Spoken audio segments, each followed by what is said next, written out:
વસ્તુ નથી અને મનમાં જે દુઃખ થાય એનું નામ છે આધિ. બીજું છે વ્યાધિ. વ્યાધિ એટલે શરીરની પીડા. દુનિયામાં હરેક વ્યક્તિને આવવાની જ છે.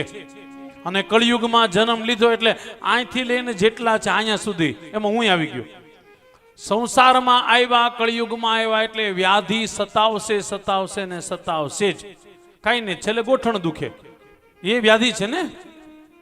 દુનિયામાં કોઈ વ્યક્તિ એમ કહી જ ન શકે સાહેબ કે મારા જીવનમાં વ્યાધિ નથી. બધા કાંઈક છેલ્લે માથું દુખે, ઘણા તાવ આવે, પણ વ્યાધિ આવશે. તમે ઓર આગળ કહું, તમે કહેતા હોય તો કહું. મહાભારતમાં એવું લખેલું છે, તમે જેટલા વધારે પડતા ભક્ત થતા જાઓ ને એટલી વ્યાધિ વધારે આવે, એટલે શરીરની પીડા વધારે આવે.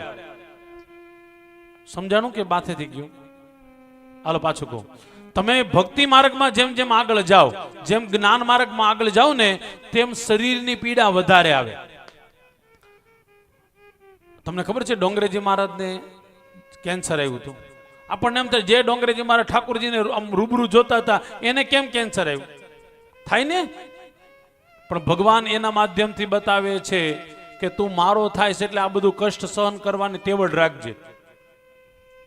પછી મેં એ જોયું 24 કલાક પીને હુઈ જતો હોય ને એને કઈ ન થાય. બોલો, એ જલસા કરતો હોય માળો. હા, ડોંગરે બાપા જેવા મહાપુરુષોને વ્યાધિ આવે, સમાજને બતાવે છે કે વ્યાધિ ચોક્કસ આવવાની છે. અરે જવા દો ને સાહેબ, સ્વામી વિવેકાનંદના ગુરુ કોણ? રામકૃષ્ણ પરમહંસ. એના જીવનમાં પણ કેન્સર આવ્યું હતું. હું આ કથાના માધ્યમથી ઘણા લોકોને આ વાત કહું છું. વિચાર કરો, જેની સાથે મહાકાળીમાં રૂબરૂ વાત કરતા હતા. દક્ષિણમાં કાળી છે ને કલકત્તામાં, એ મહાકાળીમાં રૂબરૂ વાત કરતા હતા, પણ છતાં એના જીવનમાં કેન્સર રોગ આવ્યો. શું કામે આવ્યો? ભગવાન તમને બતા, મારા માર્ગમાં આવશો એટલે આ વ્યાધિ આવશે. અને વ્યાધિની તૈયારી હોય તો જ ભક્તિ માર્ગમાં આવજો, નકર આવતા. મેં જોયેલું છે સાહેબ, મોટા ભાગે જ્ઞાનની ને ભક્તિના છે ને જીવનમાં કંઈક ને કંઈક રોગ નાનપણમાં જ ભગવાન આપી દે, પછી એ છૂટકો જ નથી, સહન કરવો જ પડે. અને એ સમયે કામ એક જ વસ્તુ કરે, ભગવાનનું નામ. અને બીજું કાંઈ કર્યા કરતા જેના જીવનમાં રોગ આવે ને એને ભગવાનનું ભજન વધારવું. અને મેં એ જોયેલું છે બાપુ, જેમ તમારા શરીરમાં રોગ આવે ને એમ તમારી પાસે કામય બહુ આવે. તમે માર્કિંગ કરજો. જેના જીવનમાં બહુ ડાયાબિટીસ હોય ને એ નવરો રહે જ નહીં, આખો દી બિચારા કામે, એટલે દવાની ટાઈમ લેવાનો હોય, દવા લેવાનો ટાઈમ ન રહે ભાઈ. એટલે ઓર વધતું જાય. પછી એ વ્યક્તિએ શું કરવાનું તો કે વધારે પડતો ભગવાન ઉપર ભરોસો રાખવાનો. પછી ભગવાનનું નામ છે ઈ જેના માટે મોટામાં મોટી દવા, ઔષધિ છે. રામ નામ કી ઔષધિ ખરીરતે સે ખાય, અંગ પીડા ઉપજે નહીં, મહારોગ મટી જાય. કે રામ નામ કી ઔષધિ એ હો, राम नाम की औषधि खरी रतई से खाए, अंग पीड़ा उपजे नहीं, महारोग मटी जाए, अंग पीड़ा उपजे नहीं, महारोग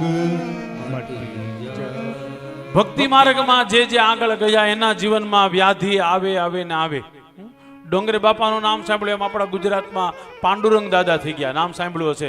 પાંડુરંગ દાદાના પણ અંત સમય પગ વયા ગયા હતા ડાયાબિટીસના કારણે. એ મહાપુરુષના મેં દર્શન કરેલા છે. અરે એની ચેર પણ ચલાવેલી છે. કેવડું મોટું ક્રાંતિનું કામ કર્યું હતું. આ વાત ઉપરથી નક્કી રાખજો, સંસારમાં આવ્યા, કળિયુગમાં આવ્યા એટલે વ્યાધિ આવશે ને આવશે જ. પછી આપણે એમ કહીએ ભગવાન મારું માથું દુખે 2 દીવા કરું મટી જાય.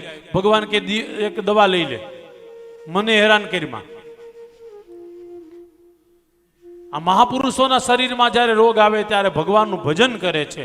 દવા નથી લીધી એમને, દવા તો લેવાની જ, દવા ચોક્કસ લેવાની, પણ આપણો ભરોસો ઓછો થવો જોઈએ નહીં. એ પણ મહત્વનું છે. તો આધિ વ્યાધિ ને ત્રીજું ઉપાધિ કોને કહેવાય? કોને કહેવાય? વસ્તુ આવી ગયા પછી પણ જે દુઃખ રે એને કહેવાય.